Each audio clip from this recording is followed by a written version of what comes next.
नमस्कार दोस्तों। आज हम बात करने जा रहे हैं माया नगरी मुंबई, जहाँ सपने देखे जाते हैं और उन सपनों को पूरा करने के लिए जमकर मशक्कत की जाती है, और जब किस्मत मेहरबान हो जाए तो सितारों की दुनिया का हिस्सा बनने का मौका भी देती है ये माया नगरी मुंबई। लेकिन एक वक्त ऐसा भी था जब मुंबई के लोगों के सपने और उनकी किस्मत पर एक भाई और उसके बाद उसकी बहन की मुट्ठियों में कैद हो चुकी थी। एक हेड कांस्टेबल के बेटे और बेटी ने देश की वित्तीय राजधानी कही जाने वाली ग्लैमर से भरपूर माया नगरी मुंबई को अपने इशारों पर नचाया था दोस्तों। जी हाँ, हम बात कर रहे हैं कुख्यात अंडरवर्ल्ड डॉन दाऊद इब्राहिम की बहन हसीना पारकर के बारे में, जिसने दाऊद के देश भाग जाने के बाद पूरी मुंबई पर राज किया था दोस्तों। तो दोस्तों, आखिर क्या थी हसीना पारकर की दास्तान, और दोस्तों कैसे वो बन गई जुर्म की दुनिया की सबसे बड़ी आपा, यानी हसीना आपा। तो दोस्तों, अंत तक बने रहिए, बहुत ही इंटरेस्टिंग वीडियो है, और कमेंट्स में अपनी राय जरूर बताइए। तो चलिए शुरू करते हैं। दाऊद इब्राहिम इब्राहिम कासकर का बेटा था। ये लोग कुल 10 भाई बहन थे, जिनमें से 4 बहन और 6 भाई थे। इनमें हसीना अपने भाई बहनों में 7वें नंबर पर आती थी। साल 1959 में हसीना का जन्म हुआ था दोस्तों। दाऊद की 4 बहनें साइदा, फैजान, मुमताज और हसीना थीं। दाऊद इब्राहिम अपने परिवार का बराबर ख्याल रखता था दोस्तों, जिसमें से अपनी बहनों का ध्यान तो वह खास तौर पर रखा करता था। दाऊद इब्राहिम ने अपने काले कारनामों का असर कभी भी अपनी बहनों की जिंदगी पर नहीं आने दिया था दोस्तों। लेकिन साल 1981 में जब मुंबई पुलिस दाऊद इब्राहिम के पीछे पड़ जाती है और उसके एनकाउंटर के लिए उसे ढूंढने लगती है, तब दाऊद इब्राहिम कासकर मुंबई से भागकर दुबई चला जाता है और दुबई से पाकिस्तान जाकर सेटल हो जाता है दोस्तों। लेकिन दोस्तों, इसके बावजूद वह अपनी बहनों और उनके परिवार की जरूरतों का बराबर ध्यान रखा करता था दोस्तों। दाऊद इब्राहिम की छोटी बहन हसीना की शादी इस्माइल से हुई थी। इस्माइल का अंडरवर्ल्ड या अपराध से कोई लेना देना नहीं था दोस्तों। उसका अपना एक छोटा सा होटल था जिसमें वह काम किया करता था। इसके अलावा वह फिल्म में स्ट्रगलिंग एक्टर भी था। कभी कभार उसे जूनियर आर्टिस्ट का रोल भी मिल जाया करता था, जिससे उसे लगने लगा कि वह इस लाइन में आगे बढ़ रहा है। इस्माइल और हसीना की शुरुआती जिंदगी बहुत ही साधारण थी दोस्तों। दोनों एक सामान्य पति पत्नी की तरह जिंदगी के मजे लूट रहे थे। समय अपनी गति से बढ़ रहा था।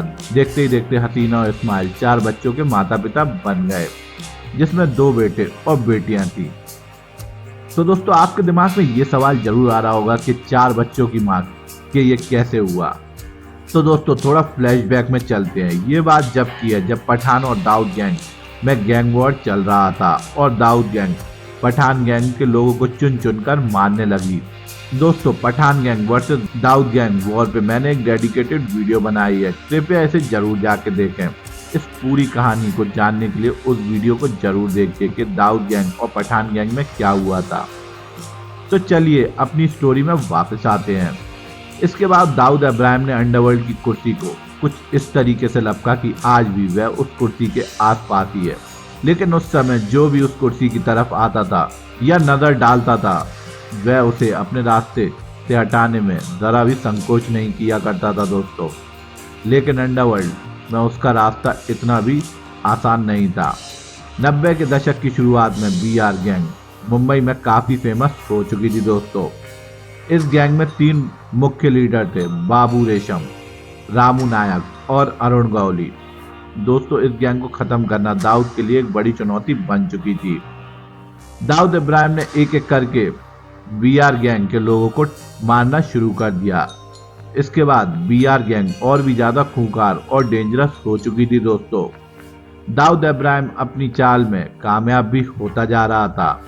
उसने आगे चलकर बाबू रेशम और रामू नायक दोनों को मरवा दिया था। अब बचा अरुण गौली। लेकिन दोस्तों, अरुण गौली बहुत ही शातिर और खतरनाक था दोस्तों। लेकिन दोस्तों, जब दाऊद ने अरुण गौली के भाई को मार डाला, इसके बाद अरुण गौली बदले की आग में झुलस रहा था। फिर 26 जुलाई साल 1951 में उसने हसीना पारकर के हंसते खेलते जीवन में आग लगा दी। मेरा कहने का मतलब है दोस्तों कि उसने इस्माइल पारकर को मार डाला।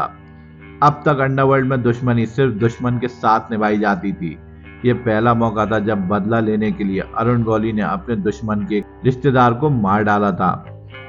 हालिका इसके बाद डी कंपनी ने बड़ी ही जल्दी इसका बदला भी ले लिया। इस्माइल का एक हत्यारा जेजे हॉस्पिटल में मौजूद था। 12 सितंबर 1992 को डी कंपनी ने उसे हॉस्पिटल में ही मरवा दिया। और दोस्तों, इस हत्याकांड में AK-47 का इस्तेमाल सबसे पहले किया गया था। दोस्तों, इसमें एक पुलिस इंस्पेक्टर के साथ 2 कांस्टेबल भी मारे गए थे। दोस्तों जेजे हॉस्पिटल शूट आउट पे मैंने एक डिटेल्ड वीडियो बनाई है, कृपया उसे जरूर जाके देखें। जेजे हॉस्पिटल की पूरी कहानी, पूरी बात जानने के लिए उस वीडियो को जरूर देखें। तो चलिए अपनी स्टोरी पर वापस आते हैं। जिस तरीके से इस घटना को अंजाम दिया गया था, उसके बाद हसीना की जिंदगी बदल चुकी थी। दोस्तों, वह तो अपने पति की मौत से दुखी थी, लेकिन दोस्तों उसके पास लोग अपना दुखड़ा लेकर आने लगे, क्योंकि दोस्तों लोग जान गए थे कि दाऊद इब्राहिम की बहन होने के नाते उसका पावर भी जबरदस्त है। और दोस्तों हसीना पारकर को भी लगा कि उसकी जो पावर है उसे उसका इस्तेमाल कर लेना चाहिए। वह बड़ी बड़ी सेटलमेंट बड़ी आसानी से किया करती थी। दोस्तों, देखते ही देखते लोगों में उसका नाम भी चलने लगा। यह बात जब दाऊद को पता चली तो उसने ऑब्जेक्शन किया, लेकिन बहन ने भाई के ऑब्जेक्शन को ओवर रूल कर दिया। कोई और होता तो शायद दाऊद इब्राहिम कासकर उसे मार चुका होता, लेकिन वह उसकी अपनी सगी बहन थी, इसलिए वह कुछ नहीं कर पाया। हसीना आपा इतनी शातिर हो गई थी कि पुलिस अपने सारे पैतरे आजमा कर भी उसकी लोकेशन को ट्रेस नहीं कर पा रही थी और ना ही उसे पकड़ पा रही थी। वैसे यह हसीना पारकर का अपना खौफ और दिमाग था या फिर उसके पीछे दाऊद इब्राहिम का नाम था? इस चीज का जवाब आप मेरे को कमेंट्स में जरूर बताइए। नागपाड़ा पुलिस स्टेशन से केवल 1 किलोमीटर की दूरी पर वह एक अपार्टमेंट में जबरदस्ती कब्जा कर रहने लगती है। दोस्तों, जब पुलिस की सख्ती बढ़ी और पुलिस उसे गिरफ्तार करने के लिए आगे बढ़ी तो उसे ये इन्फॉर्मेशन पहले ही मिल जाती है।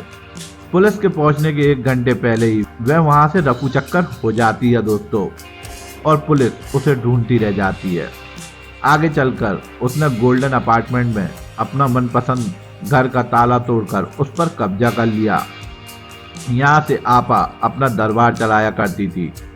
कहते हैं कि उस समय दाऊद की 54 बेनामी संपत्तियों की देखरेख की जिम्मेदारी आपा पर ही थी।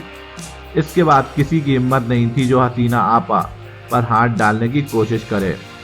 लगभग आधी मुंबई पर उसका राज चला करता था। दोस्तों, उसकी मर्जी के बिना ना कोई बिल्डर बिल्डिंग बेच सकता था और ना ही कोई खरीद या बेच सकता था। दोस्तों साल 2006 में SRA यानी slum development authority full action mode में आ चुकी थी। तब हसीना आपा ने एक गलती कर दी। दोस्तों, उसने बिल्डर कृष्णा मिलन शुक्ला और ब्रोकर चंद्रेश शाह को साथ लिया और वडाला के एक स्लम रीडेवलपमेंट का एक प्रोजेक्ट शुरू करने का फैसला ले लिया। दोस्तों, इसके लिए उसे 1 करोड़ रुपए की आवश्यकता थी।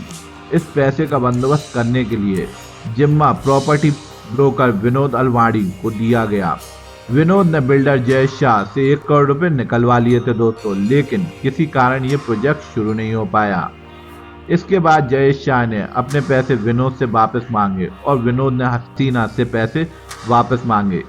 पैसे तो वापस आ गए, लेकिन केवल 70 लाख, और ये कहा गया कि हसीना आपा ने अपने प्रोडक्शन के लिए 30 लाख रुपए काट लिए हैं। दोस्तों, ये एक तरह की अवैध वसूली थी, जिसे फिरौती भी कहा जा सकता है। दोस्तों, पहले तो उन लोगों ने पैसे मांगने के लिए हसीना के हाथ पांव जोड़े, लेकिन जब कुछ बात नहीं बनी तो वह क्राइम ब्रांच के पास पहुंचे, लेकिन वहां कंप्लेन दर्ज नहीं हुई। इसके बाद ये दोनों ACB यानी एंटी करप्शन ब्यूरो के पास गए। तब क्राइम ब्रांच के अफसर अनिल महावल और राजेंद्र निगम के विरुद्ध ये आरोप लगाया गया कि FIR दर्ज करने के लिए इन्होंने 10 लाख रुपए की रिश्वत मांगी। यहाँ पर पुलिस वालों पर तो कार्रवाई हो गई, लेकिन हसीना आपा के खिलाफ फिर भी कोई कार्रवाई नहीं हुई। दोस्तों, लेकिन फिर 21 अप्रैल साल 2007 को यह मामला एंटी एक्सटॉर्शन सेल के पास पहुंचा।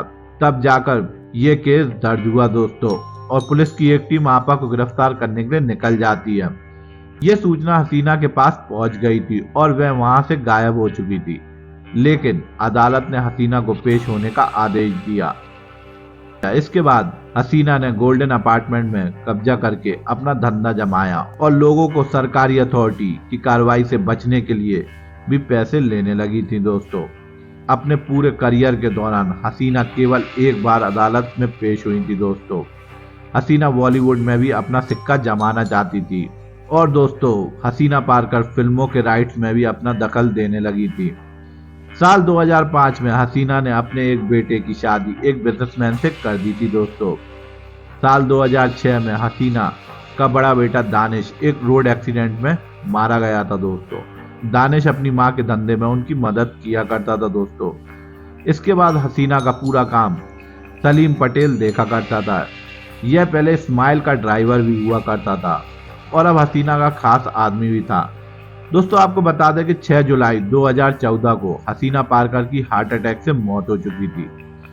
दोस्तों बॉलीवुड में हसीना पारकर की जिंदगी पर एक फिल्म भी बनी है जिसमें श्रद्धा कपूर ने हसीना पारकर का रोल किया है। इस मूवी का नाम है हसीना पारकर।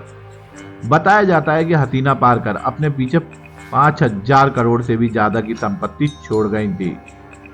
तो दोस्तों कमेंट्स में मेरे को जरूर बताइए कि आपको ये लेडी डॉन की कहानी कैसी लगी। इसी के साथ मैं ये स्टोरी समाप्त करता हूँ।